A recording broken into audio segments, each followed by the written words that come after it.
Hey guys, welcome back to Nerdlocker. This is our triumphant 16th episode. I'm Jasmine. I'm Ryan. Line? Brandon. And I'm Brandon. Welcome back to Nerdlocker, a place for your inner nerd. Seriously, dude? I get nervous. I get nervous when I'm around you, too.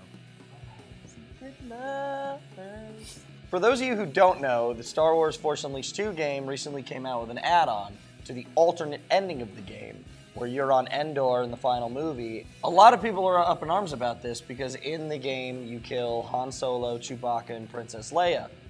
And I just want to know what the big deal is. It's the alternate ending to the game. It's a whole alternate story. Like, have fun with it. Well, That's the whole point. When you're killing characters that have been around for 30 plus years that have so much relevance to people's lives, that's going to make people a little bit upset. It's a principle. It's on the principle that matters that you do not kill Han Solo. Yeah. Han Solo does not die. But, I mean, George Lucas approved Chewbacca dying in the... Chewie's replaceable. No way.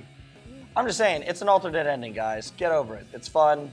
Take it for what it is. If you guys have thoughts on this topic, feel free to go to the Nerdlocker forums and let's discuss it. Speaking of Han Solo being killed, there's a new rumor on the internet Indiana Jones will die in the next Indiana Jones film. Really? So why? I think this is just they're trying to build press. I think they just want people to go see the next movie because we're so disappointed with 4. Like, Indiana Jones might die. Well, they're just We're going not to gonna make tell you Child the new Indy. I'm just wondering how they can think of a worse title than Kingdom of the Crystal Skull. That was pretty... I wonder how they can do a worse movie than Kingdom of the Crystal Skull. The movie wasn't that bad. Really? The first time through it was terrible, but then you realize that they were basing it off a 1950s serial, and the aliens were huge in 1950s serials. It makes a lot more sense. I just don't think aliens should have been brought in with Indiana Jones. Like, with everything else those 3 movies show, it's like, was the spaceship necessary? No, it wasn't. It was not. It was so ridiculous. And it had you at the beginning of the movie, and then it's just as shit kept going on, you're just like, Yeah. really? Like the fridge, you were like, okay, whatever, I'll get past it. Yeah. And then he's swinging with the monkeys, fridge. and you're like, really? We're spending a lot of time swinging with monkeys, And then the ants. And then it's like when that's done, you're like, all right, we're back to normal. That was a little weird, and then it was just the aliens and the spaceship. And You know, remember when I said that it wasn't that bad? He lied. I retract that statement. You see? I don't know if you guys have been following the Mondo/Alamo Draft House Star Wars releases. Yes, I have. Well, the last addition to the series is by Tyler Stout, and it's being released on December 31st. I don't know if you guys have heard about that. I have.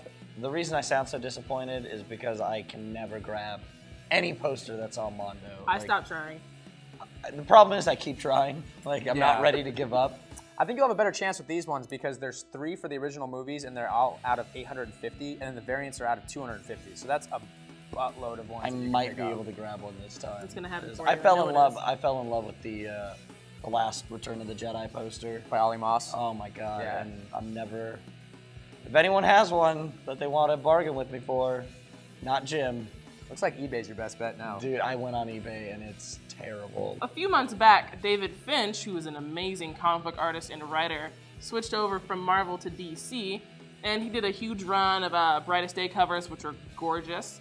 And he finally has his own book through DC. It is Batman the Dark Knight, written and illustrated by David Finch, and it's gorgeous. I had a chance to read this. I liked it a lot. I thought it was David Fincher that was getting into the game, and I was really excited. That would have been, for like a second I did too. Like I saw it and I was just like, he's directing a Batman comic book? Yeah. No way. I was stoked. I was like, he draws and writes comic books? And then I was like, oh, David Finch. Yeah. I like him too. Yeah. Terry Gilliam is no longer doing Don Quixote for whatever reason this time. That movie's never being made. I'm really mad because I thought finally it would happen, but more problems.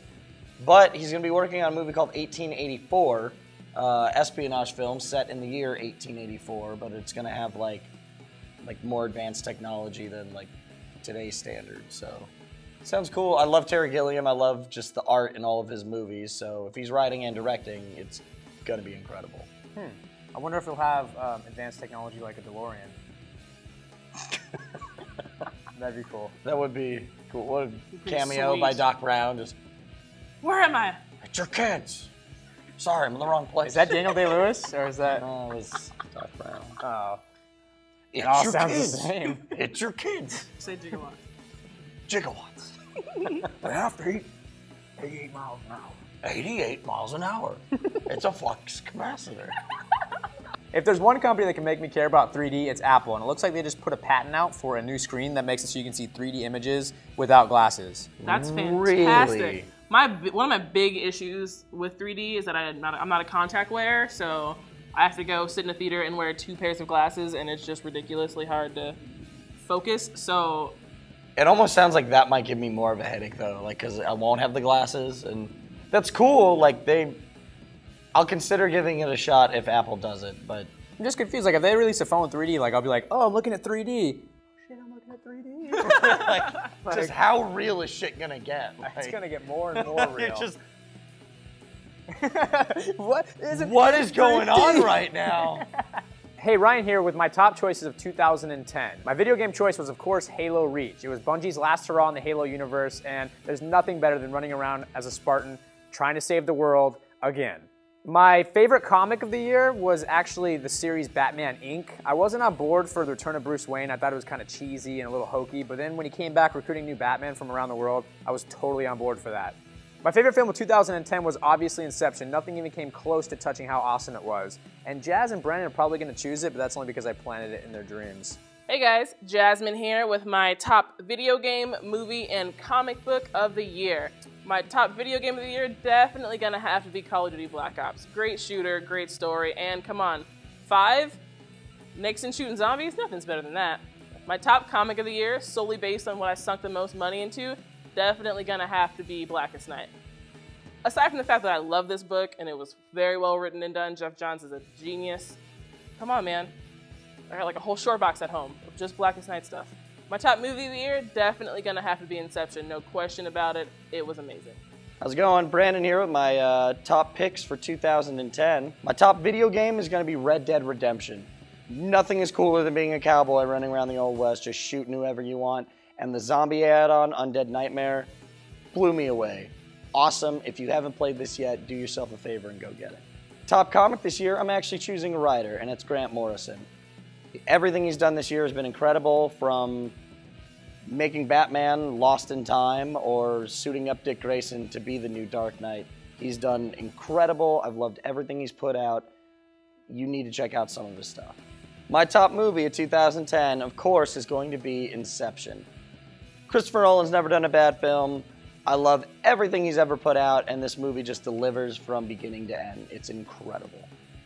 All right, guys. Well, that's our last episode of 2010.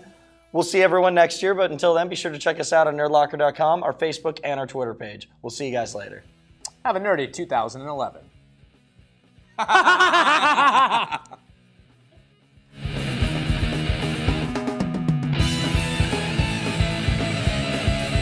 Nerdlocker!